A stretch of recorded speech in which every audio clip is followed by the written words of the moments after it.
فاتحہ.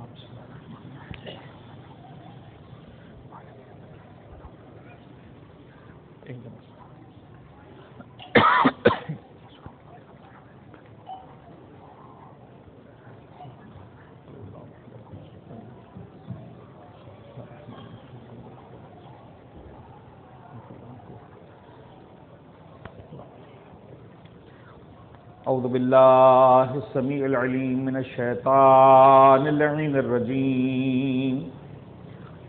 بسم اللہ الرحمن الرحیم. الحمد للہ الذی علا فی توحدہ ودنا فی تفردہ الذی بعد فلا یرا وقرب فشہد النجوى. ثم الصلاة والسلام والتحية والإكرام على أشرف الأنبياء والمرسلين حبيب إله العالمين سيدنا ونبينا وحبيب قلوبنا وطبيب نفوسنا وشفيع ذنوبنا أبي القاسم محمد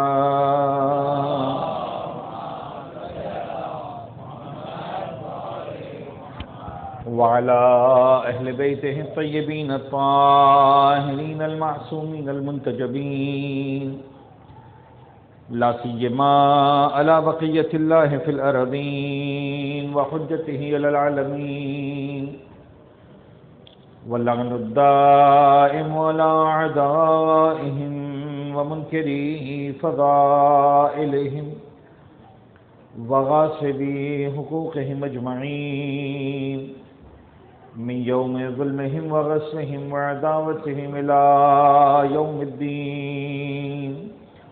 بسم الله الرحمن الرحيم.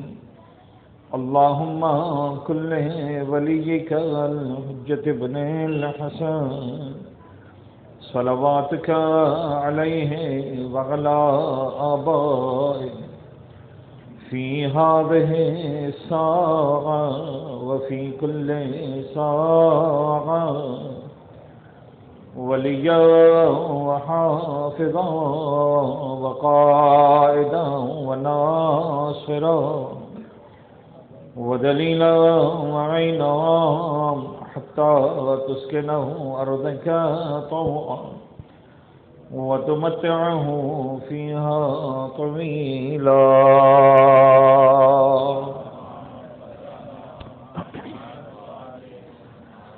اما بعد فقد قال الله الحكيم في كتابه المبين. بسم الله الرحمن الرحيم. يا ايها الذين آمنوا اطيعوا الله واطيعوا الرسول واولي الامر منكم.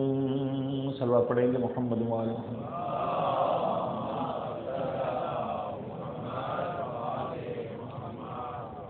عزیزان گرامی، شب اربعین کے سلسلے میں اس مجلس اعضاء کا انعقاد ہوا اور ظاہر سی بات ہے کہ اہل بیت اطہار کے گھرانے میں تاریخ کربلا کے اعتبار سے آج کی شب یقیناً قیامت کی شب ہے اور دو انداز سے اربعین کے دن کو منایا جاتا ہے. ایک جس اعتبار سے کہ مولا حسین کا لوٹا ہوا کاروان اربعین کے دن لوٹ کر کربلا کی سرزمین پر پہنچا. بعض علماء بطور خاص اربعین کے دن اہل بیت اطہار کی مدینہ منورہ میں واپسی کے مسائل بھی پڑھتے ہیں. چاہے اہل بیت کا یہ لٹا ہوا کاروان کربلا کی سرزمین پر پہنچا، چاہے مدینہ منورہ کی سرزمین پر پہنچا، دونوں صورتوں میں مصائب کا ایک الگ آسمان ہے، مصائب کی ایک الگ دنیا ہے. آج ان حالات میں بھی آپ تمام عزیزان جانتے ہیں ملینز کی تعداد میں بلکہ شاید کروڑوں کی تعداد میں حسین علی کے ماننے والے کربلا کے میدان میں پہنچے ہوئے ہیں، کربلا کی طرف گامزن ہیں، قدم پر قدم چل رہا ہے. لوگ اپنی جان نہیں دیکھ رہے، مال نہیں دیکھ رہے، سب کچھ. لیکن حضرت گرامی یہ بلا مجھے کہنے دیجیے مجلس کے آغاز میں کہ آج دنیا بھر سے حسین کے زائروں کا کربلا کی سرزمین پر پہنچنا اور ہے، اربعین کی زیارت کرنا اور ہے. جب حسین کی بہن نے کربلا پہنچ کر حسین کی زیارت کی تھی، اربعین کے دن وہ زیارت اور ہے.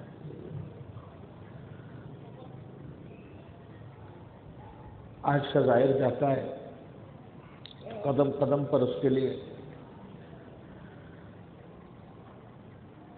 ایک عجیب انداز سے مہمان نوازی کا انتظام ہوتا ہے. حسین کا زائر آیا، مولا حسین کی وصیت ہے، بے شک کربلا کے میدان میں بھوکا اور پیاسا مارا جاؤں لیکن میرا کوئی زائر بھوکا اور پیاسا نہ رہے. زائر کا جانا اور ہے. میں نے تو یہ سنا علماء سے کہ جب اہل بیت کا لوٹا ہوا یہ کاروان کربلا کی سرزمین پر پہنچا تو زینب اتنا انتظار بھی نہ کر سکی کہ اونٹ زمین پر بیٹھتا.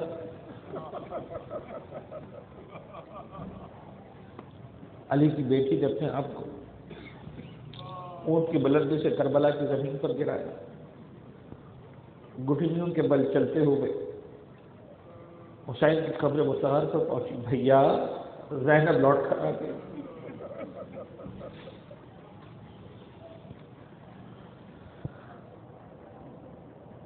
ظاہر سی بات ہے آج کی شب میں واقعا دل صرف یہ کرتا ہے کہ مسائل کا تذکرہ ہو، پرسداری ہو، اور کائنات میں جہاں جہاں پر بھی آج مولا حسین کے لیے پرشیدہ بچھایا گیا ہے وہاں پر شاید ہر آنے والے کا دل صرف نہیں چاہتا ہے کہ مسائل ان واقعات کو پڑھا جائے، ان واقعات کو دہرایا جائے، ان واقعات کو سنایا جائے کہ جو ان ایام سے متعلق ہیں. اور ہم بھی اسی لیے یہاں پر جمع ہوئے. یہ پرشیدہ رات کے اس اندھیرے میں، رات کے سناٹے میں، رات کی اس تاریکی میں، رات کے اس پہر میں جو یہاں بچھایا گیا ہے وہ کسی کو اذیت دینے کے لیے نہیں بچھایا گیا. برسوں سے، کئی دہائیوں سے، 40-50 سال سے تو میں خود دیکھ رہا ہوں، باقی آپ عزیزان جو سینئر اور جانتے ہیں، یہاں یہ فرشیدہ آج کی رات پہ بچھایا جاتا ہے. بڑے بڑے بزرگان نے یہاں سے خطاب کیا. میں گفتگو کے آغاز میں تمام اہل محلہ کا بطور خاص شکریہ ادا کروں گا کہ جو اتنے طویل عرصے سے انہی گلیوں سے جلوس اذا برآمد ہوتے ہیں، مجالس اذا برپا ہوتی ہیں اور پورے اہتمام کے ساتھ تعاون کرتے ہیں. خدا گواہ ہے ہم میں سے کوئی بھی اس کا اجر نہیں دے سکتا. میں دعا دے سکتا ہوں اور شاید اس دعا کی بھی الگ سے ضرورت نہیں ہے. وہ دکھیاری بیوی جس کے بچے کا ماتم کرنے کے لیے ہم سب یہاں پر جمع ہوتے ہیں وہ ہر انسان کو اس کا اجر دیں گی جنہوں نے اس فرش اذا کو بچھانے میں کسی طرح کا بھی تعاون کیا ہے. خدا سے دعا کے ساتھ ہم گفتگو کو آگے بڑھائیں کہ پروردگار عالم سب کی کوششوں کو اپنی بارگاہ میں قبول فرمائے، سب کے تعاون کو اپنی بارگاہ میں قبول فرمائے، ہم سب کی توفیقات میں اضافہ فرمائے. صلوات پڑھ دیجیے گا محمد و آل محمد.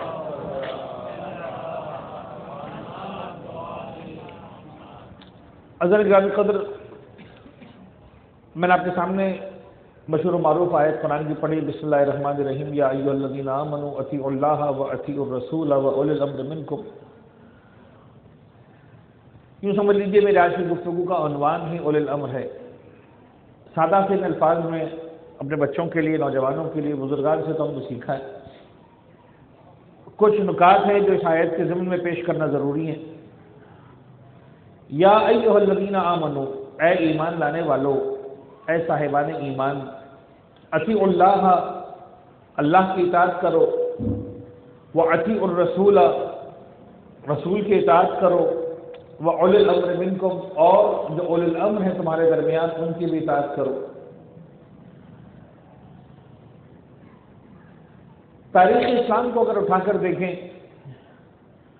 تو بہرحال بہت سارے واقعات ایسے ہیں ایک مسلمان ہونے کے ناطے جب ان واقعات کو ہم سنتے ہیں، ان واقعات کو ہم جب پڑھتے ہیں، ان واقعات کا مطالعہ کرتے ہیں تو ہمارا سر جھک جاتا ہے ایک مسلمان ہونے کے ناطے۔ میں شیعہ سننے کی بات نہیں کر رہا، میں تاریخ اسلام کے ان حقائق کی بات کر رہا ہوں کہ جو تاریخ اسلام کے طور پر بھی لکھے گئے، تاریخ عرب کے طور پر بھی لکھے گئے، تاریخ مکہ اور مدینہ کے طور پر بھی لکھے گئے۔ آج ہم دیکھتے ہیں کہ پوری دنیا میں عالم اسلام آپس میں ہی بہت سارے مقامات پر الجھا ہوا ہے،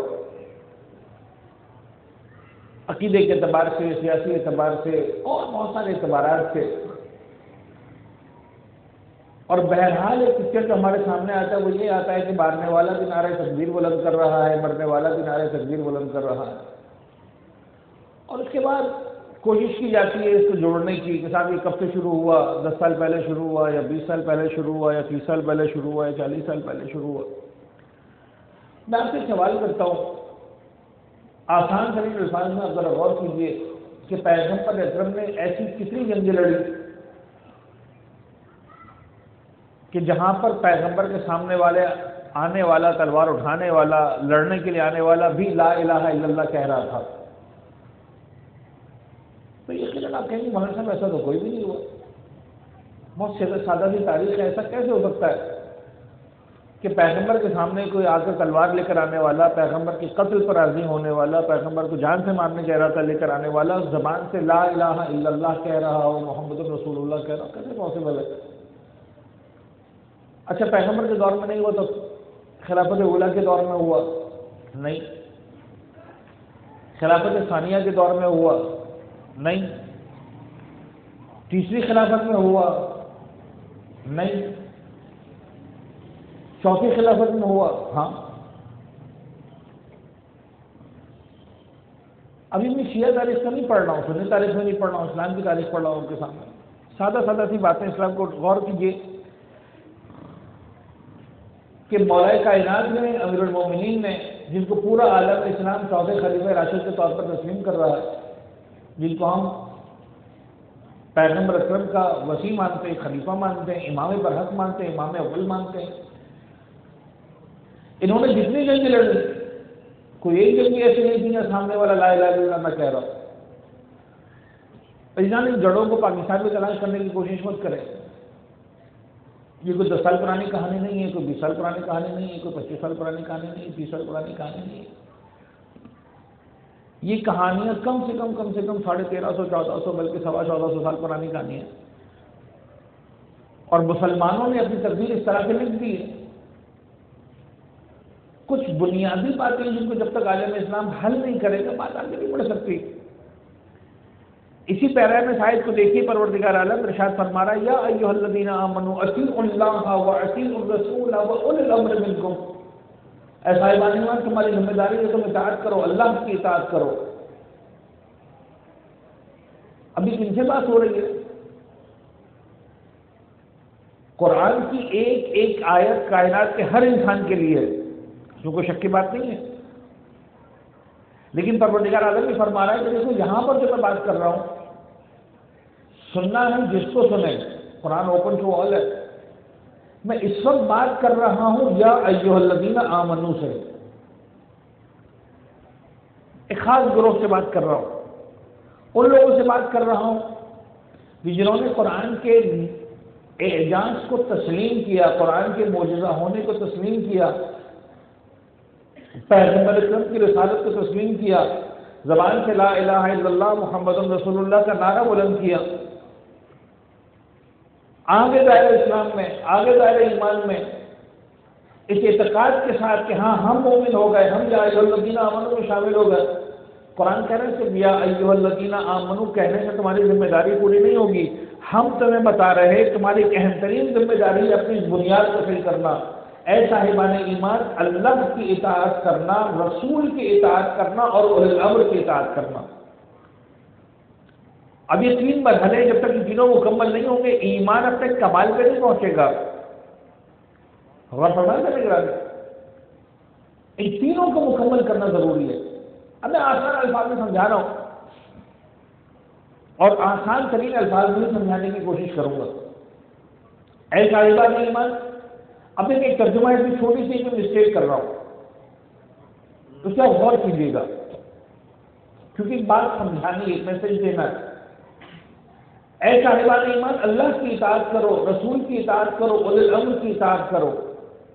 اگر آپ غور کریں تو میں نے اس ترجمے میں اطاعت کا لفظ 3 مرتبہ استعمال کیا،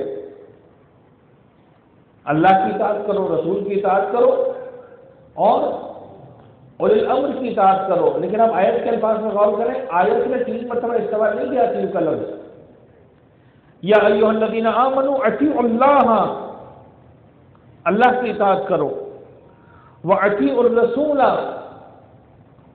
اور رسول کی اطاعت کرو، وَأُولِي الْأَمْرِ مِنْکُمْ، اور اولی الامر کی بھی۔ پالنے والے فصاحت اور بلاغت کے اعتبار سے اطیعوا کا لفظ 3 مرتبہ ہوتا اچھا لگتا، اور اگر شارٹ کرنا تھا تو 1 مرتبہ اچھا لگتا، یا ایھا الذین آمنوا اطیعوا اللہ والرسول وأولی الامر منکم، اللہ، رسول اور اولی الامر کی اطاعت کرو۔ یہ 3 ہستیوں کے لیے یا تو 3 مرتبہ اطاعت کا لفظ ہو اگر بات کو لمبا کر کے بیان کرنا ہے، اگر مختصر کر کے بیان کرنا ہے تو 1 مرتبہ اطاعت کا لفظ استعمال ہو۔ توجہ ہے آپ کے ذہن گرامی؟ یہ درمیان میں 2 مرتبہ کا لفظ استعمال کرنا سمجھ میں نہیں آ رہا، یعنی ایک سوال کے طور پر پیش کر رہے ہیں اور اسی سوال کے جواب کو سمجھنا ہے۔ بات مجھے اندازہ ہے کہ سطح عمومی سے تھوڑا سا بلند ہوگی، لیکن بہرحال میرا ساتھ دیں، میں کوشش کروں گا کہ آسان ترین الفاظ میں سمجھا سکوں۔ یا ایھا الذین آمنوا اطیعوا اللہ، اللہ کی اطاعت کرو، وَأَطِیعُوا الرَّسُولَ، یہ اطیعوا ریپیٹ ہو رہا ہے۔ اب علماء بلاغت بیان کرتے ہیں کہ بعض اوقات الفاظ سیم ہوتے ہیں، معنی الگ ہو جاتے ہیں۔ قرآن کی تو تکرار ہے، اس تکرار پر جو اعتراض ہوا کہ صاحب قرآن فصاحت اور بلاغت کے اعلیٰ ترین معیار پر ہے، تو ریپیٹیشن کیوں ہے قرآن کے اندر؟ اب میرا وہ موضوع نہیں ہے، لیکن مثال کے طور پر جملہ کہتا ہوا چلوں، سورہ رحمان کے اندر بار بار ایک آیت کا استعمال ہوا، فَبِأَيِّ آلَاءِ رَبِّكُمَا تُكَذِّبَانِ، فَبِأَيِّ آلَاءِ رَبِّكُمَا تُكَذِّبَانِ، کہا کہ جتنے بھی فَبِأَيِّ آلَاءِ رَبِّكُمَا تُكَذِّبَانِ ہیں اصل میں ان کے معنی الگ ہیں، اور ہر آیت لنک ہے پچھلی آیت سے۔ غور فرمائیں، یہاں پر بھی کہا کہ بھی اطیعوا الگ الگ ہے، یہ جو اللہ کی اطاعت ہے یہ اور اطاعت ہے، جو رسول کی اطاعت ہے وہ اور اطاعت ہے۔ اب میں کیسے سمجھاؤں اس کو؟ آسان الفاظ میں سمجھانے کی کوشش کرتا ہوں کہ دیکھو اللہ کی اطاعت کا لیول الگ ہے، رسول کی اطاعت کا لیول الگ ہے۔ پہلے میں مشکل لفظ استعمال کر لوں تاکہ جو اہل ذوق یہاں پر تشریف فرمائے، جو صاحبان علم ہے، صاحبان مطالعہ ہے، ان کے لیے ان کے حد تک بات ہو سکے، اس کے بعد سمجھا بھی دوں گا بعد میں۔ بھائی جو اللہ کی اطاعت ہے وہ اطاعت ذاتیہ ہے، اور جو رسول کی اطاعت ہے وہ اطاعت عرضیہ ہے۔ ایک اور لفظ بھی علماء نے استعمال کیا کہ بھی اللہ کی اطاعت اطاعت اولیہ ہے، رسول کی اطاعت اطاعت ثانویہ ہے۔ کیا مطلب ان باتوں کا؟ ذاتی اور عرضی کا مطلب کیا ہے؟ اولی اور ثانوی کا مطلب کیا ہے؟ کبھی دیکھو اللہ کی اطاعت اس لیے واجب ہے کہ اللہ کی اطاعت ہے، رسول کی اطاعت اس لیے واجب ہے کہ اللہ نے کہا ہے۔ ابھی بڑا باریک سا فرق ہے، میں اس باریک فرق کو بہت سادہ لیول پر آ کر سمجھانے کی کوشش کرتا ہوں۔ فرض ہے جناب علی کہ آپ کے گھر کوئی مہمان آیا، آپ نے جو ہے وہ رسمن اس کے سامنے چائے رکھی اور وہ چائے پھیکی تھی، آپ نے ساتھ میں ایک شکر کا پاٹ بھی رکھ دیا کہ صاحب چائے کو میٹھا کرنے کے لیے شکر ڈالیے، جتنی ڈالنی ہے ڈالیے، اس کو ہلا لیجیے، تو یہ شکر، یہ چائے کیا ہو جائے گی؟ میٹھی ہو جائے گی۔ تو جب یہ شکر کا پاٹ ہے، اس میں شکر ہے، یہ میٹھی ہے، چائے کا کپ ہے، اس کے اندر چائے ہے، یہ پھیکی ہے۔ غور فرمائیں، آپ نے چمچ لیا شکر کا، اس چائے کے اندر ڈال دیا اور اس کو ہلا دیا اچھے سے، 1 چمچ 1.5 چمچ 2 چمچ جو بھی آپ لینے کے عادی تھے۔ اب وہ جملہ بدل گیا، پہلے جملہ کیا تھا کہ شکر میٹھی ہے، چائے پھیکی ہے، اب جملہ یہ ہے کہ شکر بھی میٹھی ہے، چائے بھی میٹھی ہے، لیکن دونوں کی مٹھاس میں کوئی فرق ہے کہ نہیں ہے؟ غور فرمائے، چائے اپنی مٹھاس کے لیے شکر کی محتاج ہے، شکر اپنی مٹھاس کے لیے کسی چیز کی محتاج نہیں ہے۔ شکر جب سے ہے تب سے میٹھی ہے، اگر میٹھی نہیں تو وہ شکر نہیں ہے۔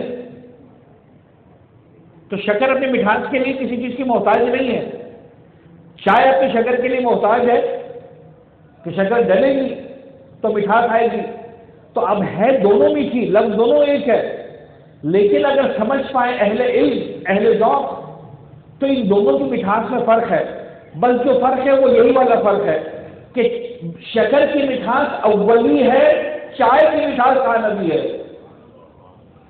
اور ہمارے شکر کی مٹھاس ذاتی ہے، چائے کی مٹھاس عرضی ہے۔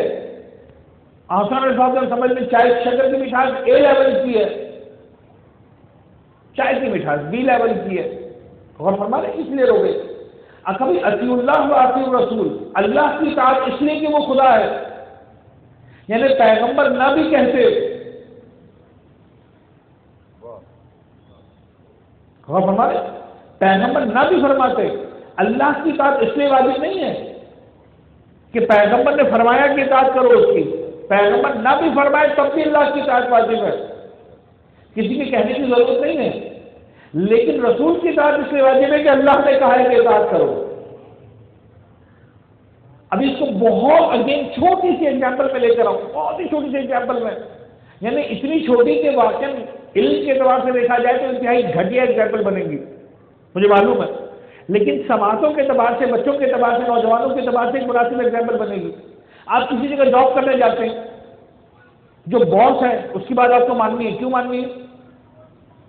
اس لیے کہ چوکیدار نے کہا تھا کہ ان کی بات ماننا، ایسا؟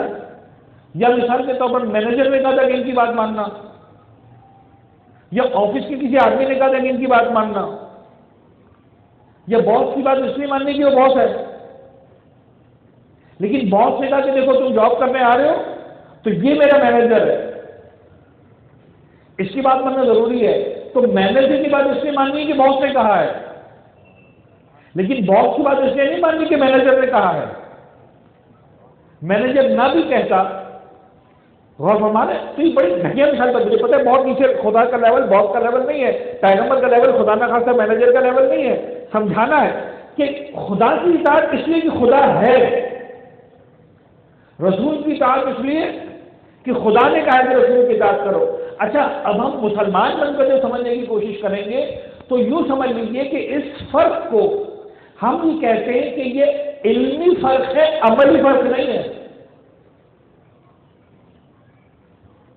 علمی فرق کا مطلب کیا؟ ٹھیک کے لیول کو سمجھانے کے لیے ہم نے الفاظ استعمال کر دیے، ذاتی اور عرضی، اولی اور ثانوی، لیکن بہرحال جس طرح اللہ کی اطاعت واجب ہے، اللہ نے جب کہہ دیا تو اسی طرح رسول کی اطاعت واجب ہو گئی۔ یعنی عمل کے منزل میں خدا کو مانا ایسا ہے جیسے اللہ کو مانا، اللہ کو مانا ایسا ہے جیسے رسول کو مانا، لیکن چونکہ اطاعتوں میں بہت باریک فرق تھا تو پروردگار نے کہا کہ میں ایک اطیع کے اندر دونوں کو بیان نہیں کروں گا، اطیع اللہ والرسول نہیں کہوں گا، اطیع اللہ الگ، اطیع الرسول الگ۔ یہ دو اطیع اس لیے آ گئے کہ ان دونوں کے فرق کو سمجھایا جا سکے کہ بہرحال ایک کا مرتبہ بلند ہے، دوسرے کا مرتبہ اس کے بعد ہے۔ اچھا معبود، سمجھ میں آیا کہ نہیں آیا؟ سوال تو اتنا سا تھا کہ یہ دو اطیع کیوں آئے، یا تین آنے چاہیے تھے یا ایک آنا چاہیے تھا؟ تو جواب بڑا سادہ سا ہے کہ جہاں فرق تھا، مجھے معلوم ہے کھڑا کر کے مجمع بولتا نہیں ہے، لیکن کہیں نہ کہیں بولنا بنتا ہے۔ ایک سلوات پڑھے نا محمد و آل محمد۔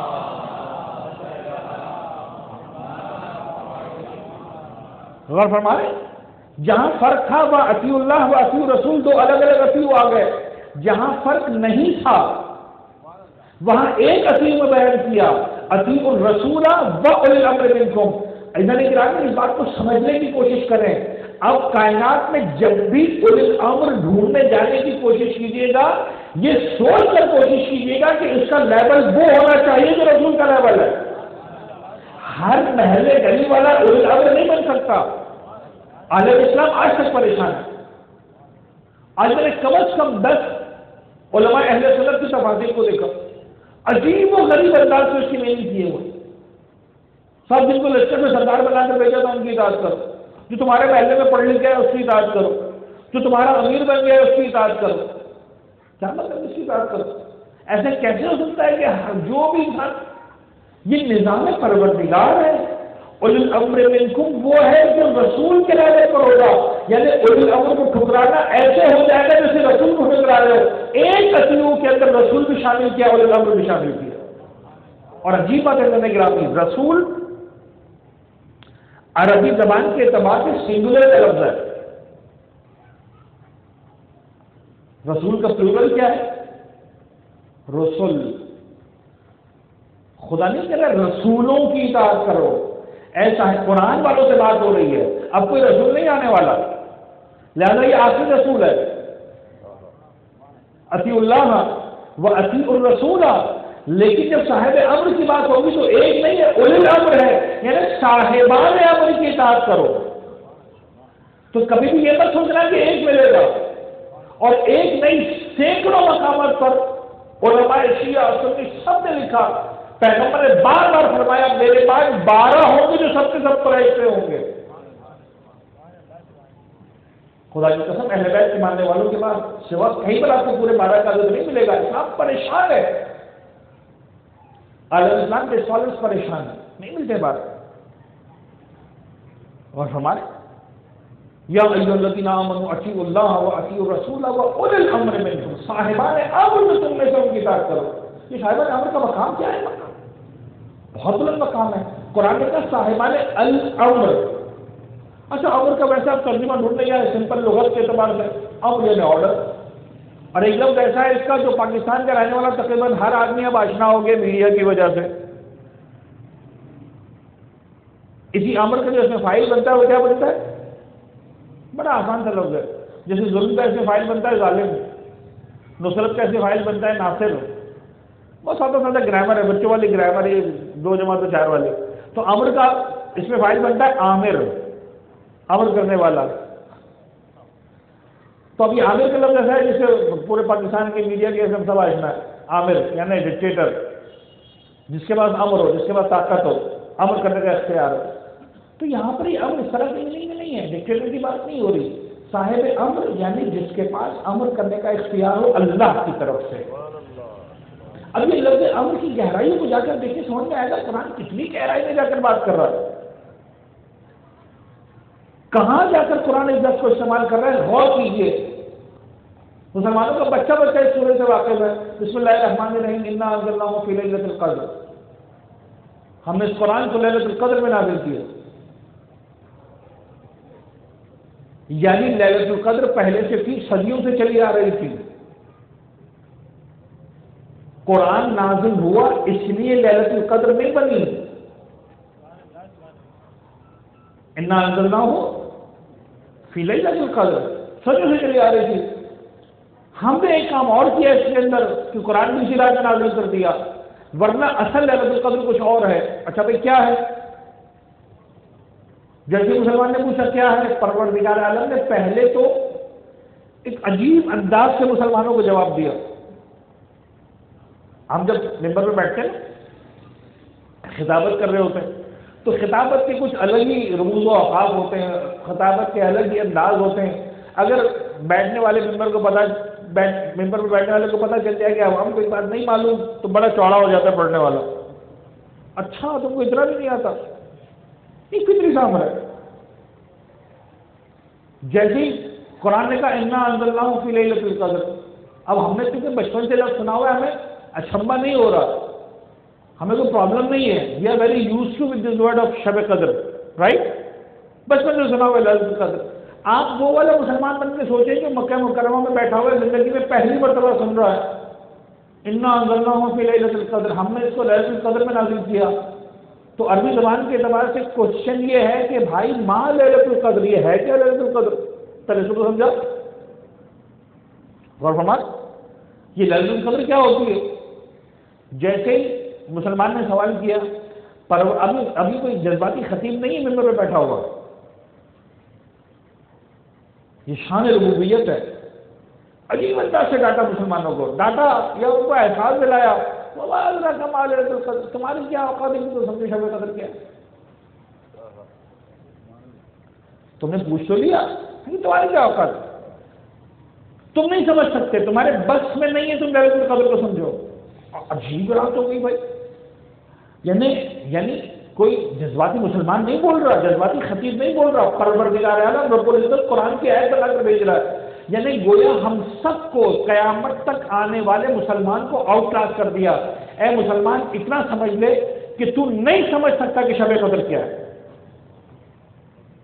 اب اس کی ایک تفصیل میں آپ کو سنا دوں، ہمارے چھڑے امام حضرت امام جعفر صادق علیہ السلام نے ارشاد فرمایا،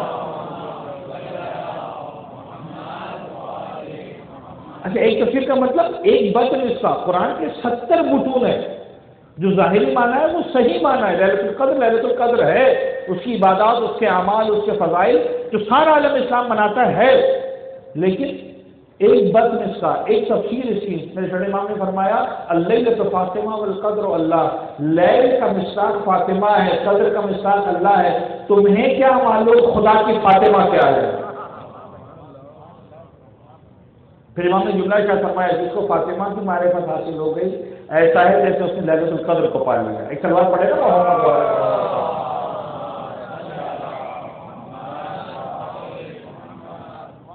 وما ادراک ما لیلۃ القدر۔ کہا ٹھیک ہے ہم تم کو تمہارے سامنے سمجھانے کی کوشش کرتے ہیں۔ قرآن کیا کرے؟ قرآن کو چھوٹے سے لے کر بڑے سے بڑے لیول تک سمجھانا ہے۔ عام انسان بہت ساری باتوں کو سمجھتا ہی ڈیجٹس کے پیرامیٹر میں ہے، تو خدا نے کہا تم کو ڈیٹیل سے سمجھاتے ہیں، تمہارے اسٹائل میں سمجھاتے ہیں، کاروباری اسٹائل میں سمجھاتے ہیں۔ دیکھو ایک کام کرو، لیلۃ القدر خیر means is better than not equal to, غور فرما لیں، لیلۃ القدر بہتر ہے، خیر ہے، من الف شہر، 1000 مہینوں سے۔ اچھا 1000 مہینے کتنے بنتے ہیں؟ آپ فوراً ڈیوائڈ کریں، سالوں سے 12 سے ڈیوائڈ کریں، کتنے مہینے بنتے ہیں؟ کچھ 85-86 کے لگ بھگ بنتے ہیں، میں نے 85-86 سال۔ آج کے انسان کی عمر کتنی ہے؟ خدا ہر ایک کو سینکڑوں سال کی زندگی دی، لیکن ہونے والا نہیں ہے، میری دعا میں قبولیت ہونے والی نہیں ہے کہ سب سینکڑوں سال کا ہے، یہی 70-80 سال۔ کوئی یہاں 70 سال ناراض نہ ہو جائے کہ مولانا صاحب آپ نے ہم کو جو ہے وہ بس اب نویز سنا دی جانے کی، اللہ سب کو سلامت رکھے بزرگوں کو ہمارے، لیکن نہیں پتا۔ قرآن نے کہا 80-85 سال ایک طرف، یہ شب قدر ایک طرف۔ اب میں کیسے سمجھاؤں؟ بات کہیں سے نہیں نکلے گی، مجھے اسی طرح گہرائی میں نہیں جانا۔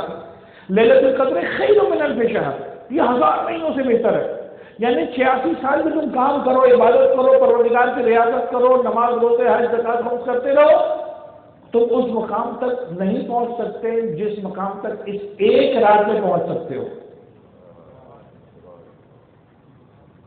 میں سادہ طور سے سمجھانے کی کوشش کروں۔ فرض کریں جناب علی کا آدمی مثال کے طور پر اتنا کماتا ہے کہ سال کے 10 لاکھ روپے کماتا ہے، 1 ملین، اور ساری زندگی 85 سال پیدا ہونے سے لے کر مرنے تک ہر سال 1 ملین کماتا رہا۔ یہ بالکل میتھمیٹکس والی بات بچوں کو سمجھانے کے لیے، تو کتنے کمائے اسے ساری زندگی میں؟ 85 ملین۔ اب اگر مثال کے طور پر اس نے ایک لاٹری کا ٹکٹ خریدا اور اس لاٹری میں اس کو 100 ملین مل گئے، تو ہم کہہ سکتے ہیں نا کہ تیری ساری زندگی ایک طرف اور لاٹری ایک طرف، کیونکہ ساری زندگی کی محنتوں کا ثمر تیرا 85 ملین نکلا، یہ ایک لاٹری تیری 100 ملین کی نکل آئی۔ بابا یوں سمجھ لیجیے شب قدر انسان کے لیے وہ ہے، سمجھانے کے لیے کہہ رہا ہوں، اس لاٹری کی طرح سے ہے، اگر لگ گئی تو ساری زندگی کی عبادت ایک طرف، اس ایک رات کی عبادت ایک طرف۔ تقدیر بنانے والی رات ہے، خدا نے اس بلندی کر کے سمجھایا لیلۃ القدر خیر من الف شہر۔ اچھا ہوتا کیا اس رات کے اندر؟ یہ تو ہم نے کام کیا کہ قرآن نازل کیا ایک مرتبہ، ہمیشہ تو نازل نہیں ہوتا، یعنی جب 2021 میں شب قدر آئے گی تو قرآن نازل تو نہیں ہوگا، وہ تو ہو چکا 1400 سال پہلے، ایسا ہی ہے نا؟ یہ ہر سال نازل ہوتا، ہو چکا ایک مرتبہ۔ تو صدیوں سے شب قدر آتی رہی ہے، قرآن سے پہلے بھی آتی رہی صدیوں، قرآن کے بعد بھی آتی رہی۔ تو اصل کام شب قدر کا یہ نہیں کہ قرآن نازل ہو، اصل کام شب قدر کا کچھ اور ہے جس کی وجہ سے وہ لیلۃ القدر قرار پائی۔ غور فرمائیں، لیلۃ القدر خیر من الف شہر، 1000 مہینوں سے بہتر ہے۔ ہوتا کیا ہے اس رات کے اندر؟ قرآن کہہ رہا ہے اب سمجھو اصل راز کیا ہے اس رات کے اندر۔ اصل راز یہ ہے تنزل الملائکۃ والروح فیہا بإذن ربہم من کل امر۔ اب لفظ امر سمجھ میں آیا؟ اصل رات اس خصوصیت کی یہ نہیں ہے کہ قرآن نازل ہوا، ہم نے قرآن کے لیے اس رات کو چوز کیا کہ قرآن تجھے نازل ہونا ہے، ہم نے تجھے نازل کرنا ہے تو کسی رات میں بھی نازل کر سکتے تھے، تیرے نے شب قدر کو چوز کیا، لیکن شب قدر کی عظمت اصل میں قرآن کی وجہ سے نہیں ہے۔ شب قدر اپنی جگہ عظیم ہے، خیر من الف شہر ہے، صدیوں سے چلی آ رہی ہے، اور ایک نظام ہے صدیوں سے پروردگار کا۔ وہ نظام یہ ہے کہ ہر سال جب لیلۃ القدر آتی ہے ملائکہ نازل ہوتے ہیں، روح الامور نازل ہوتے ہیں، بِإِذْنِ رَبِّهِمْ نازل ہوتے ہیں، مِنْ كُلِّ أَمْرٍ نازل ہوتے ہیں۔ تو یاد رکھنا قرآن نے کہا تھا اولی الامر کی اطاعت ضروری ہے، اور ہر سال ملائکہ امر لے کر آتے ہیں، تو مجھ پر یا آپ پر نہیں آتے، پاکستان کے حکمران پر نہیں آتے، سعودی عرب کے حکمران پہ نہیں آتے، انڈونیشیا کے حکمران پہ نہیں آتے، ایران اور عراق کے حکمران پہ نہیں آتے، مجھ پر اور آپ پر نہیں آتے، مفتی اور مجتہد پہ نہیں آتے، آتے ہیں تو کوئی ہے صاحب امر مجھ پر آتے ہیں۔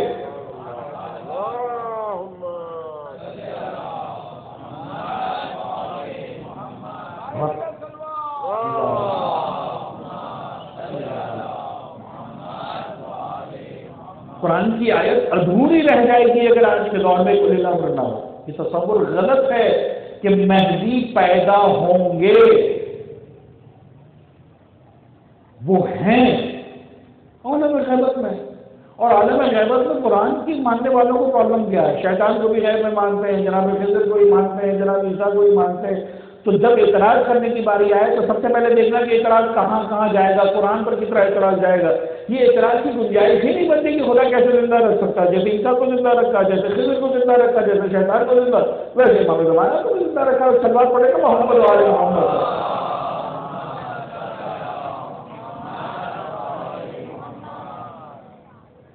عالم اسلام جب تک اس نقطے پر جمع نہیں ہوگا تب تک اس طرح اختلافات باقی رہیں گے۔ غور فرمائیں کرے گا، میں ایک جملہ وضاحت کا برس کروں۔ خلافت راشدہ میں مولا کائنات امیر المومنین علی بن ابی طالب کی ظاہری خلافت کا دور ہے، دفاع چل رہا ہے، اور امام مقام روح پر ظاہر ہے، مقام کوفہ میں کسی مقام پر تشریف فرمائے۔ ظاہر سی بات ہے کہ وہ ساری جنگیں صفین اور نہروان اور جبل سارے مسلمانوں کے ساتھ ہیں، وہ ساری تلواریں لے کر وہی مسلمان آئے تھے، قرآن ہاتھ میں لے کر، تلواریں لے کر مولا کائنات کو قبول کرنے کے لیے۔ بہرحال عالم اسلام فیصلہ نہیں کر پاتا آج تک، کیونکہ شخصیات سامنے آ جاتی ہیں، نام سامنے آ جاتے ہیں، ورنہ کسی بھی خلیفہ راشد کے سامنے تلوار لے کر آنے والا بہرحال لعنت کرنے والے سے زیادہ خطرناک ہے۔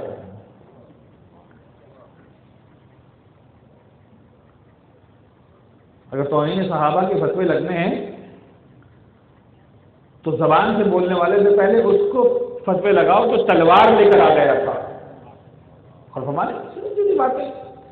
خیر مولا کائنات تشریف فرمائے، جنگ کے عالم میں ایک شخص آیا، یا علی میں آپ کے مملکت کا رہنے والا ہوں، مجھے کچھ سوالات پوچھنے۔ امام نے فرمایا کہ تو میری مملکت کا رہنے والا نہیں ہے۔ اب میں بڑی رفتار سے آگے بڑھ رہا ہوں، اس لیے کہ بہرحال دامن وقت میں بہت زیادہ گنجائش نہیں ہے، مجھے گفتگو کو اپنے اختتام تک بھی پہنچانا ہے، اور میں کی بدلی چاہتے ہیں مسائل پڑھے جائے۔ امام نے فرمایا کہ میرے علاقے کا رہنے والا نہیں، میں تجھے بتاؤں تو کہاں سے آیا ہے؟ یہ ہے علم امامت۔ دنیا میں ایمان لانے والے اور ہوتے ہیں، ایمان لے کر آنے والے اور ہوتے ہیں۔ مومن اور ہوتا ہے، امیر المؤمنین اور ہوتا ہے۔ ٹائٹل سے انسان امیر المؤمنین نہیں بنتا، اپنی شخصیت اور مقام سے امیر المؤمنین بنتا ہے۔ امام نے فرمایا تو میرے شہر کا رہنے والا نہیں، میرے علاقے کا رہنے والا نہیں ہے۔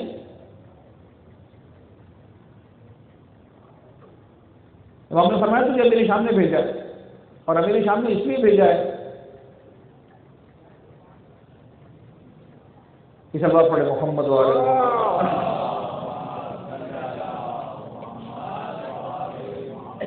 امیر شام نے تجھے اس لیے بھیجا ہے میرے پاس کہ امیر شام کے پاس روم کے بادشاہ نے کچھ سوالات بھیجے ہیں، اور یہ کہہ کر سوالات بھیجے ہیں کہ ان سوالات کے جوابات یا نبی دے سکتا ہے یا اس کا وسیع دے سکتا ہے۔ کوئی جانے نہ جانے تیرا امیر جانتا ہے کہ اس نبی کا برحق وسیع ہے کون، لہذا سے تجھے میرے پاس بھیج دیا ہے۔ جب انسان رنگے ہاتھ سے پکڑا جائے نا تو اس کے بعد چہرے کا رنگ زرد ہو جایا کرتا ہے، انسان نرنڈر کر جاتا ہے، کچھ نہیں بچتا۔ آج جوڑ دی یا علی بالکل صحیح فرمایا آپ نے، علم کی خیرات اگر ملتی ہے تو آپ کی طرف سے ملتی ہے، آ گیا ہوں مانگنے کے لیے، نواز دیجیے۔ امام نے کہا بیٹھ جاؤ، بیٹھ گیا۔ امام نے فرمایا دیکھ میرے سامنے دونوں بچے بیٹھے ہوئے حسن حسین، جس سے چاہے سوالات پوچھ لے۔ یہ ہے شان امامت۔ تم اپنی گنتیاں گنتے رہو، 1 2 3 4 کون ہے؟ علی نے کہا سن، ہمارے یہاں گنتی یہاں سے آغاز ہوگی اور اس کے بعد کہاں جائے گی کہ سامنے ہو، ابھی میرے سامنے پیش کر دیتا ہوں، بعد میں ان سے پوچھتے رہنا، میرے پاس بھی بھٹکنے مت جانا، یا میرے بیٹے حسن کے پاس آنا یا میرے بیٹے حسین کے پاس آنا۔ ہدایت اگر ملے گی، علم کی خیرات اگر ملے گی، دین ملے گا تو اس کے بعد میں ملے گا۔ اس نے امام حسن حسین کو دیکھا، اس کی نگاہ انتخاب امام حسن مصطفیٰ پر ٹھہری، فرزند رسول کی خدمت میں آیا، امام حسن کے سامنے دوزانو ہو کر بیٹھ گیا، مولا سوالات پوچھنا چاہتا ہوں، آپ کے بابا نے بھیجا ہے، آپ کی طرف ریفر کیا ہے، آپ جواب دے دیں۔ امام حسن مصطفیٰ مسکرائے، کہا تو آئی گیا ہے علم کی خیرات مانگنے کے لیے، تجھے سمجھ میں آئی گیا ہے تو پھر اس میں کیا مزہ کہ سوال تو پوچھے اور جواب میں دوں۔ ایک کام کرتے ہیں، تیرے سوالات بھی میں بتاتا ہوں، جوابات بھی میں بتاؤں۔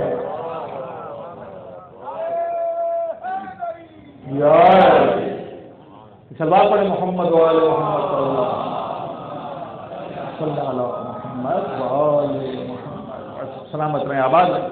اور امام نے سوالات بتائے ایک کے بعد ایک، حق و باطل میں فاصلہ کتنا ہے، مخنث کسے کہتے ہیں، سارے سوال کی جواب دیتے ہیں۔ آخری سوال مجھے جو میرے موضوع سے مرتبط ہے، امام نے کہا تیرا آخری سوال یہ ہے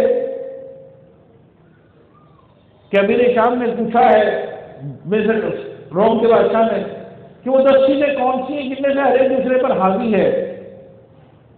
ابھی اس دور کے اعتبار سے پیرامیٹر میں دیکھیے، آج کی سائنس کے پیرامیٹر میں شاید 100% اس کا تطبیق آپ نہ کر پائیں، لیکن وہ سوال کو جواب تو اس دور کے اعتبار سے جواب دیا جا رہا ہے۔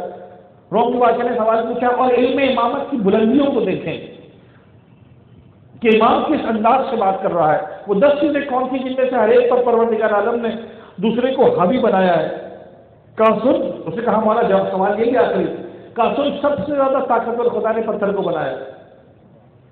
آج کی سائنس کہتی بہرحال یہی ہے، دا ہارڈسٹ ایلیمنٹ از اسٹون، خدا نے سب سے زیادہ طاقتور، اب لیکن خیر وہ علم امامت اس انداز سے ہے، کہا کہ سب سے زیادہ طاقتور پروردگار عالم نے پتھر کو بنایا ہے، لیکن پتھر سے زیادہ طاقتور لوہے کو بنایا ہے جو پتھر کو کاٹ دیتا ہے۔ یہ 2 مرحلے ہو گئے، اور لوہے سے زیادہ طاقتور پروردگار نے آگ کو بنایا ہے جو لوہے کو پگھلا دیتی، 3 مرحلے ہو گئے، اور آگ سے زیادہ طاقتور پروردگار عالم نے پانی کو بنایا ہے جو اس آگ کو بجھا دیتی۔ یہ 4 مرحلے ہو گئے۔ 4 مرحلوں کے بعد امام اب علمی اعتبار سے گویا اب اگلے لیول کی بات کر رہے ہیں، میں صرف زمینوں کی بات نہیں کر رہا، اب میں آسمانوں کی بات کر رہا ہوں، اور 2 لیول ایسے ہیں جو آسمانوں کے ہیں، اس کے بعد آخری 4 لیول ہیں جو ملکوت کی بات کی ہے۔ 5ویں لیول پر امام آئے، پانی سے زیادہ طاقتور پروردگار عالم نے بادل کو بنایا ہے جو پانی کو اپنے اندر سمو لیتا ہے۔ آج کی سائنس غور کرے اور حیران ہے غور کرنے کے بعد۔ بعض اوقات ہم ٹیلی ویژن پہ دیکھتے ہیں نا، میگا انڈسٹریز کو کہتے ہیں۔ ذرا دیکھیں کہ پروردگار عالم کتنا پانی کہاں سے کہاں پہنچاتا ہے، کتنی خاموشی کے ساتھ، کتنی بڑی انڈسٹری لگائی ہے پروردگار عالم نے۔ میگا انڈسٹری وہ نہیں ہوتی جو 10 کلومیٹر پہ پھیلی ہوئی ہو، میگا انڈسٹری وہ ہے جو ہزاروں کلومیٹر پہ پھیلی ہوئی ہو۔ کتنا پانی جب بارش برستی ہے تو آپ نے دیکھا کیا حال ہو جاتا ہے۔ پروردگار عالم کی قدرت۔ پانچواں مرحلہ بادل، جو اس پانی کو اپنے سینے میں سمو لیتا ہے۔ چھٹا مرحلہ، اور بادلوں سے زیادہ طاقتور پروردگار عالم نے ہوا کو بنایا ہے، جو ان بادلوں کو اپنے گوشت پر اڑائے پھرتی ہے۔ جو ہوا آپ کو بظاہر بہت ہلکی سی لگتی ہے نا، اس کو آپ اس کی طاقت کو نہیں جانتے۔ جب یہ ہوا ہم نے کمال پر پہنچتی ہے تب پتہ چلتا ہے اس کی طاقت کتنی ہے۔ جہاں کے جو اگر آتے ہیں ان کو پتہ چلتا ہے کہ طاقت کتنی ہوا کے اندر، جو بڑے مزے سے لطیف ہوا چلتی ہے، پنکھا چل رہا ہے، ہوا چل رہی، بڑا مزہ آ رہا ہے۔ یہ اتنی طاقت والے کیا سے کیا کر دے، اتنے بڑے بڑے بادلوں کو نہ جانے کتنے ٹنوں کے ساتھ جو وزنی ہے ان کو پانی لے کر جا رہی ہے ہوا، بڑے آرام کے ساتھ آپ کو لگتا ہے بڑے سکون سے بادل جا رہے ہیں، بڑے سکون سے نہیں جا رہے، بہت طاقتور ہوا جیسے اس کو ہولڈ کر کے رکھا ہوا، نہیں چلنے دے رہی۔ 6 مرحلے مکمل ہوئے۔ اب اس کے بعد امام ملکوت کی بات کر رہے ہیں، 4 مراحل کا سنو 7واں مرحلہ، ہواؤں سے زیادہ طاقتور پروردگار اعظم نے اس فرشتے کو بنایا ہے جس کے ایک اشارے پر ہوائیں چلتی ہیں، دوسرے اشارے پر رک جاتی ہیں۔ تم اپنی نگاہوں سے کچھ بھی سمجھو، یہ نظام ہے پروردگار کا۔ پریڈکشن اس لیے فیل ہو جاتی ہیں، تمہارا علم تمہیں کچھ اور کہتا ہے، پروردگار کی منشا اور مشیت کچھ اور ہوتی ہے۔ خدا نے اس فرشتے کو طاقتور بنایا جس کے اشارے پر ہوا چلتی ہے، اس اشارے پر رک جاتی ہے۔ 8واں مرحلہ، اور اس فرشتے سے زیادہ طاقتور پروردگار عالم نے ملک الموت کو بنایا ہے، جو اس فرشتے کو موت دے دیں گے جس کے اختیار میں پروردگار نے ہوائیں دے کر رکھی ہیں۔ اور 9واں مرحلہ، ملک الموت سے زیادہ پروردگار عالم نے خود موت کو بنایا ہے، جو ملک الموت کو بھی نہیں چھوڑے گی۔ اب نہیں سمجھ میں آ رہا، عقیدے کا ایک جملہ کہوں، اپنی مرضی سے کوئی لگا نہیں رہا، لیکن واقعی عجیب ہے، میں خود نہیں سمجھ پایا کہ کیا راز ہے اس کا۔ کل من علیہا فان، قرآن تو یہ کہہ رہا ہے کل من علیہا فان ویبقى وجہ ربک ذو الجلال والاکرام، سب کچھ ختم ہو جائے گا، بچے گا تو رب کی بات نہیں کر رہا، خدا سے رب بچے گا۔ ویبقى وجہ ربک، کوئی ہے وجہ اللہ جو موت کے جانے کے بعد بھی باقی رہے گا۔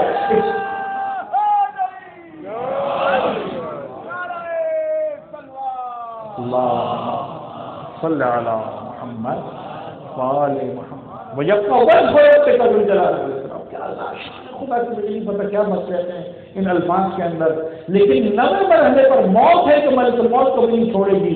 پھر انہوں نے مجتمع نے جو آخری لفظ استعمال کیا، اس کے لیے میں نے آپ کو ساری اس واقعے کو سنانے کی زحمت دی، اور امام فرماتے ہیں کہ موت سے اوپر جو حاوی 10ویں شے ہے وہ امر الہی ہے جو آئی ہوئی موت کو بھی ٹال دیا کرتا ہے۔ تو اب امر یہ ہوا، اتنی طاقت کہ آئی ہوئی موت کو ٹال سکے۔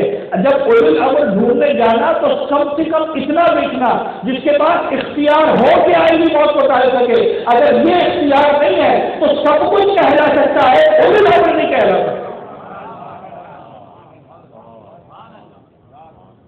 غور فرمائیں، حسین بن علی اولو الامر،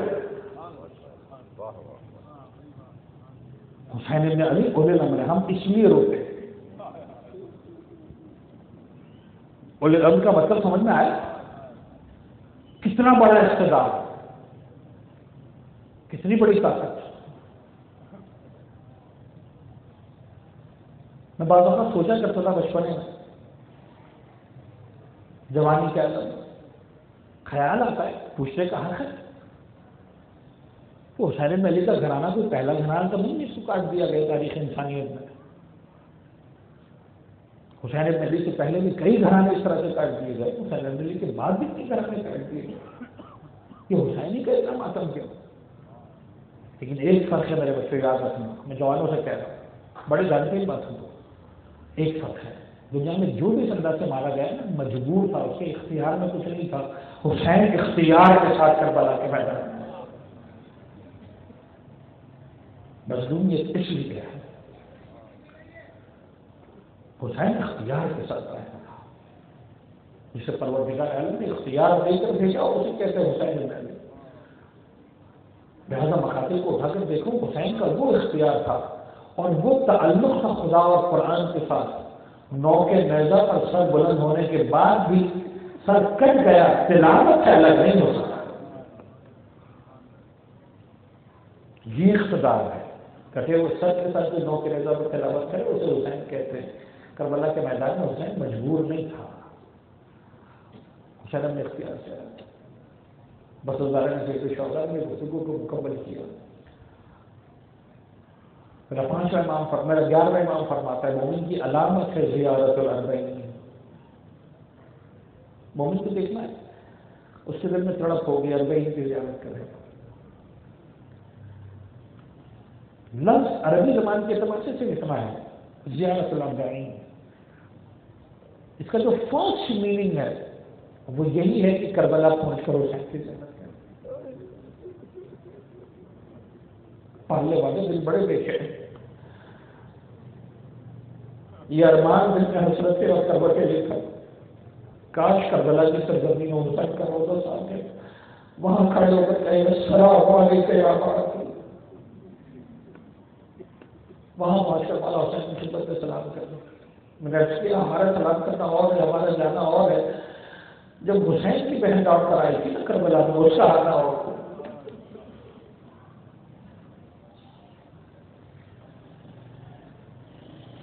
اس وقت آیا. میں تفصیلات میں نہیں جانا چاہ رہا. ایک وقت آیا جب شام میں یہ فیصلہ ہوا کہ اہل بیت احسان کو رہا کرنا ہے. وہ بچی جو رہائی کی حسرت میں تڑپتی رہی کہ آج دنیا سے رخصت ہو گئی.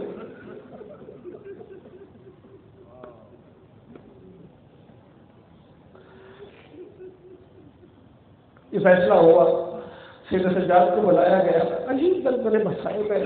آپ نے گریا کیا مجلس مکمل ہو گئے میں نے گرانی. حقیقت سے اگر ایک آنسو بھی نکلتا ہے اسی آنسو کی قدر ہے. کوئی اور ہو نہ ہو اس پر جس میں وہ دکھیاری میں آتی ہے آنسو کو سب حسرت ہے فاطمہ زہرا کی بابا میرے حسین پر رونے کر دو. اللہ کے رسول نے فرمایا تھا بیٹی تو فکر گھبرا پر ایک قوم کو خدا پیدا کرے گا جو تیرے حسین کا پاس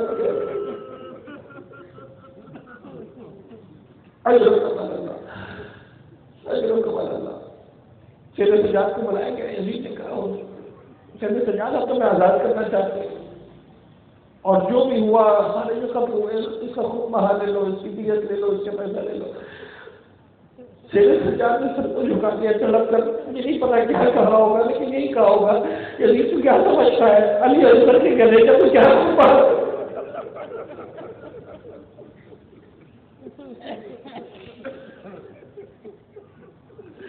اکبر کی کلیجے کی بچی کے گھر کا کیا تمہارا دے رہا ہوں بہت سی باتوں کا کیا تھا کیا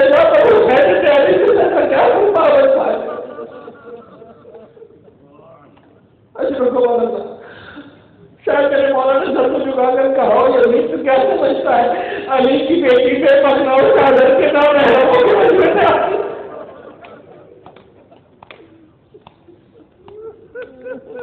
اللہ کا یزید ہم فیصلہ نہیں کریں گے فیصلہ کو بیان کریں گے.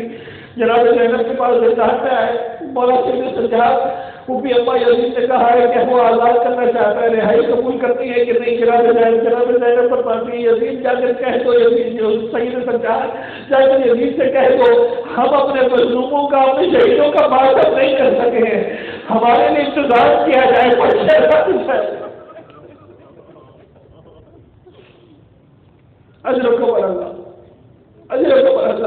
مجھے نہیں پتا میں کہاں تک پڑھ پاؤں گا. مجھے انشاءاللہ باہر اہل بیت اطہار کی کربلا میں آنے کی مسائل بھی پڑھنے اگر ہو سکا تو 2 جملے مدینہ کے بھی پڑھوں گا. لیکن جناب زینب نے فرمایا یزید سے کہہ دو ہم رو نہیں سکے اپنے عزیزوں کو اپنے شہیدوں کا ماتم نہیں کر سکے. ایک مکان کو خالی کروایا گیا. زینب نے گھر سے اثر بچھایا. 3 دن کے لیے ماتم ہوا. اصل سید شعلہ میں نے جملہ کہا بے اختیار رو پڑے. کوئی آئے نہ آئے بیوی ضرور آتی ہے سید سے جان ضرور آتے ہیں جناب زینب ضرور آتی ہے. آج ذرا ان شام کے زندان میں شہزادی زینب کبرا خود موجود ہے مولا سید سے جان خود موجود. وہ اجڑی ہوئی ماں اوپر وہاں موجود ہے اوپر پر وہاں موجود ہے. ایک پر جو سیلانیاں خواتین موجود ہے. بپا ہوا ماں تو عجیب اور بپا ہوا. شام کی عورتیں آتی تھی پتہ چل گیا تھا خانوادہ اس کو تو طہارت ہے. پرسا دینے کے لیے آتی تھی دلاسا دینے کے لیے آتی تھی حوصلہ بڑھانے کے لیے آتی تھی. لیکن ایک سوال بڑا عجیب ہوتا تھا ہوتا دلاتے کا تھا بس مسائل جاتا تھا. جب کوئی بھی خاتون پوچھتی تھی بیوی ہو باقی ساری باتیں تو ایک طرف وہ جو چھوٹی بچی اپنے ماں باپ کی باتیں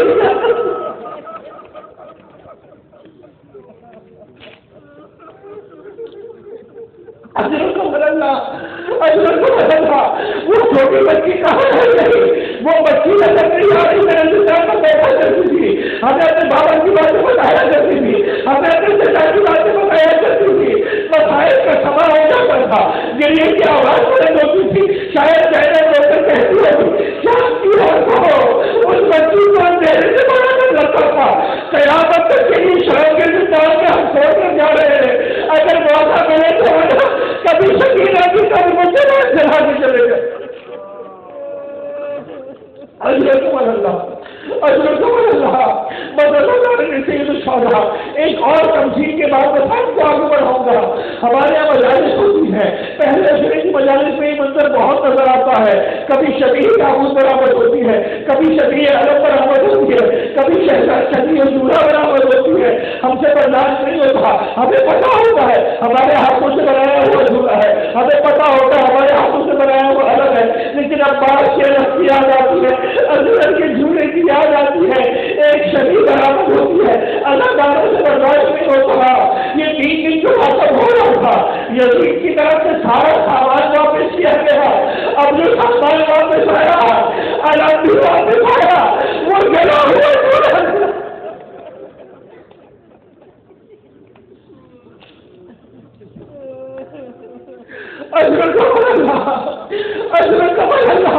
جو فرمان دیا تھا میری سمجھ میں نہیں آتا، جب وہ جلا ہوا جھولا آیا ہوگا تو نماز نے کیسے آگے بڑھ کر اور جھولے کا استقبال کیا ہوگا۔ سامان آتا رہا، سامان آتا رہا، ایک ایسی بات نہیں، علی کی بیٹی کے سامنے سارا سامان رکھا گیا، چادریں بھی آ گئی، خریداریں بھی آ گئی، تاجے بھی آ گئے، سکینہ کے کانوں سے چھینی ہوئی بالیاں بھی آ گئی، لیکن زینب نے کسی کی بات لگایا، سب سارا سامان جمع ہو گیا، زینب نے سارے سامان کو ایک طرف رکھا، وہ خون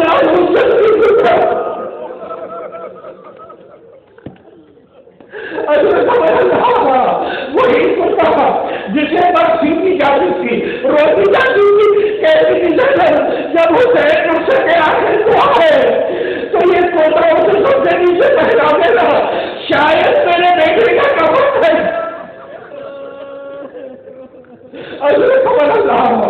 اس سارے سامراج کے آنے کے بعد، اس سارے تبرکات کے آنے کے بعد اب علی جو مجھے کہنے دو، اور سینے پر ہاتھ مار کر یہ حسین کہتا تبرکات کا آنا اور تھا، جلے ہوئے جھولے کا آنا اور تھا، لٹی ہوئی چادر کا آنا اور تھا، چھنے ہوئے گوشتوں کا آنا اور تھا، لیکن ایک بڑا منظر تبدیل ہوا، تبرکات آ گئے، اب شہداء کے سرارے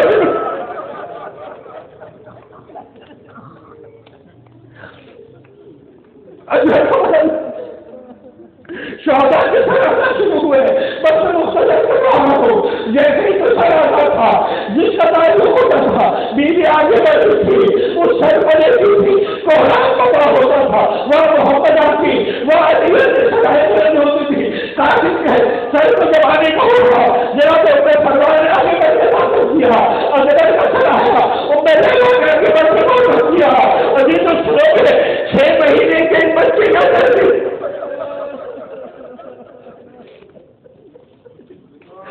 میرا باپ نے سر پر لے کر واپس کیا، ایک شہید کا سر آتا رہا، جس بیوی کا تعلق تھا، کبھی کوئی ماں آگے بڑھتی تھی، کبھی کوئی بیٹی آگے بڑھتی تھی، کبھی کوئی بہن آگے بڑھتی تھی، کبھی کوئی بیوی آگے بڑھتی تھی اور سر کو لے کر واپس کرتی تھی۔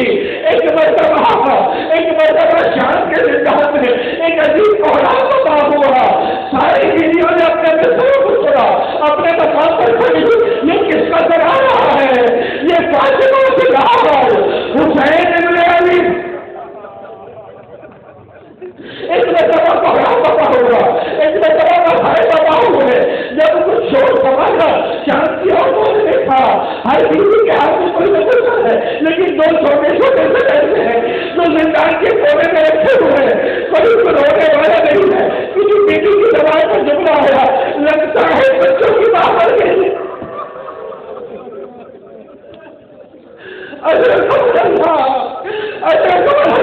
لگتا ہے بچوں کی بات ہو رہی ہے، زینب کی نظر پڑی، یہ کن بچوں کی بات ہو رہی ہے، دیکھا اور محبت کے سر ہے، گھبرا کر زینب نے کہا بیوی تم کیسی ماں بن گئی ہے، کیسی ماں سے زندہ ہوتی تو اپنے لوگوں کو، اپنے لفظ جگر کے سروں کو اس طرح سے نہ چھوڑتی۔ زینب نے کہا گھر کو زندہ ہے،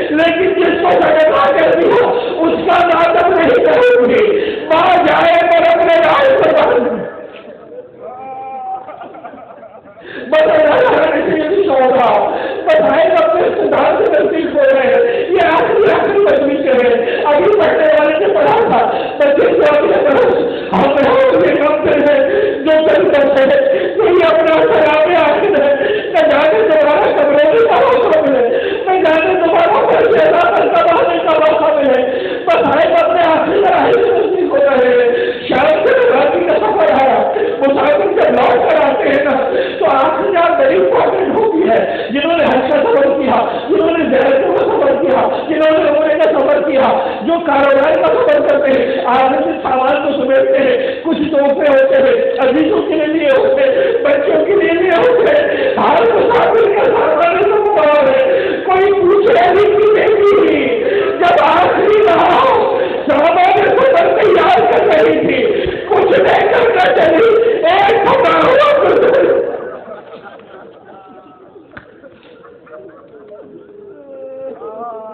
اجرت کاروبار تیار ہو گیا. شام کے مٹان سے، شام کے شہر سے کربلا کی طرف جانے کے لیے علی کی بیٹی نے کو سوار کرایا. 2 جملے یہاں سے پڑھوں گا، پھر ایک جملے بھائی پڑھوں گا، سب کو سوار کرایا. آخر میں دیکھا ایک بیوی نہیں آ رہی. یہ کون سی بھی تھی؟ یہ میرا باپ کو تیار نہیں ہے. بیوی کیوں آنے کو تیار نہیں ہے؟ میری سکینہ کے پاس مجھے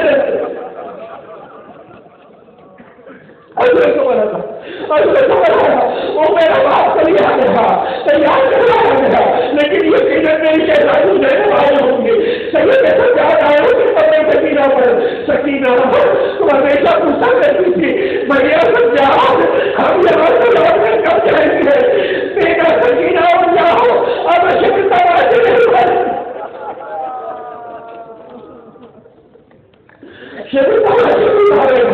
شام کے نتان سے ایک اور شام کے شہر سے ایک اور کربلا کی طرف روانہ ہوا. اور جب کربلا میں پہنچا ہے، کربلا میں پہنچا ہے، زینب ان سے بات کر سکی، وہ ان کی مدد سے اپنے آپ کو زمین پر گرا، گٹھلیوں کے بل چلتی ہو رہا ہے، اپنے آپ کو بھائی کی سفر پر گرا. بھیا ہوتا ہے زینب لوٹ کر آ گئی. بھیا زینب لوٹ کر آ گئی.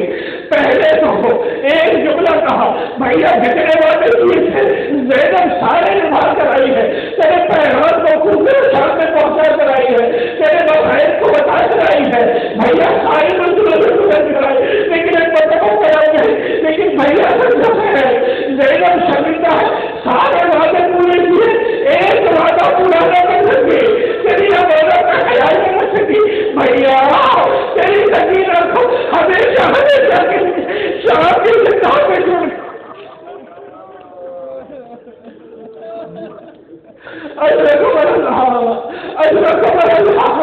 حسین کی خبر بعد زینب نے سکینہ کے مسائل پڑھے، اور جب یہی کاروبار لوٹ کر مدینہ میں آیا، روزے رسول پر ساری سرادی بخاطر میں نہیں لکھا، لیکن یقین کہتا ہے زینب ایک مرتبہ باہر کی خبر پر نہیں آئی.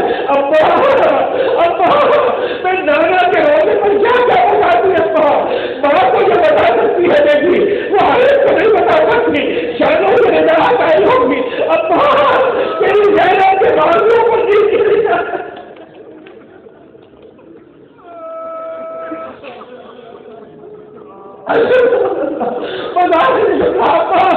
ابا تیری زینب کی خوشبو تاکیانوں کی صورت میں ساری کربلا پہلی ہے.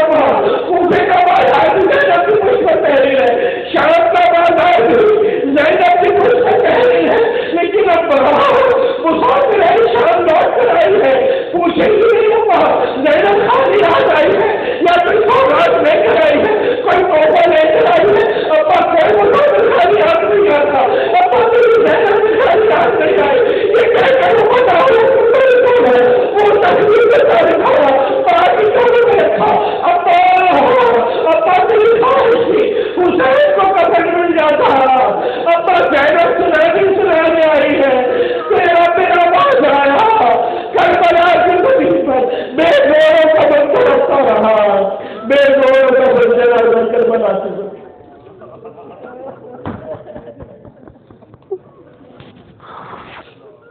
اللہ لعنت اللہ علی القوم الظالمین وسيعلم الذين ظلموا آل محمد نجیا مدکل بیت کلم. پالنے والے ہمارے صلی توسل کو بھی بارگاہ میں قبول فرما. غم محمد و آل محمد کے سوا کوئی غم ہماری زندگی میں شامل نہ فرما. ہمارے ناصر گرو مال عزت زہرا سلام اللہ علیہ ہمیں جگہ فرما.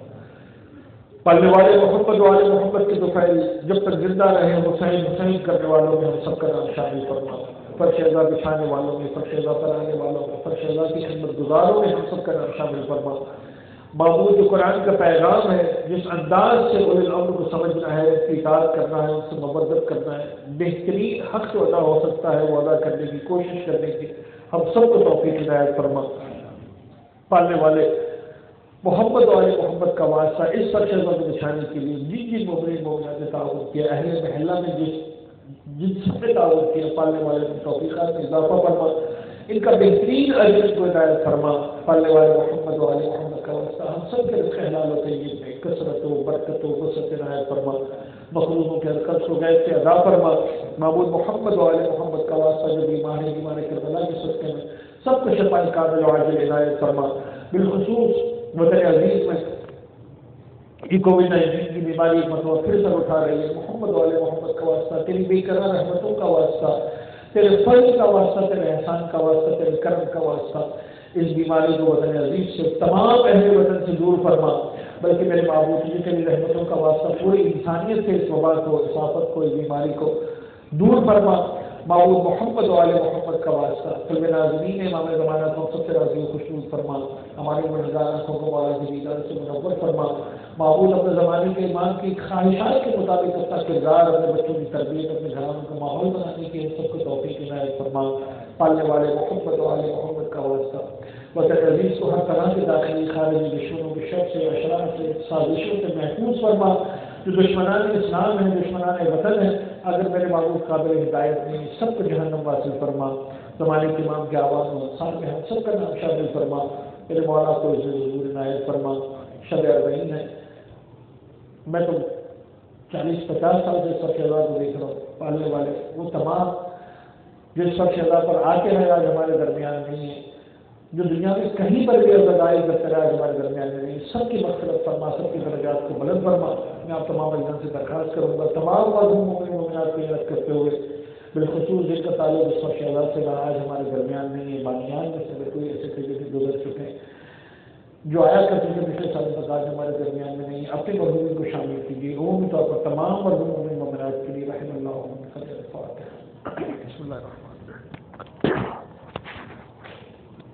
الحمد للہ رب العالمین الرحمن الرحیم مالک یوم الدین ایاک نعبد و ایاک نستعین اهدنا الصراط المستقیم صراط الذین انعمت علیہم غیر المغضوب علیہم ولا الضالین۔ بسم اللہ الرحمن الرحیم قل هو اللہ احد اللہ الصمد لم یلد ولم یولد ولم یکن له کفوا احد۔ بسم اللہ الرحمن الرحیم قل هو اللہ احد اللہ الصمد لم یلد ولم یولد ولم یکن له کفوا احد۔ بسم اللہ الرحمن الرحیم قل هو اللہ احد اللہ الصمد لم يلد ولم يولد ولم يكن له كفوا احد۔ ربنا تقبل منا انك انت السميع العليم وتب علينا انك انت التواب الرحيم۔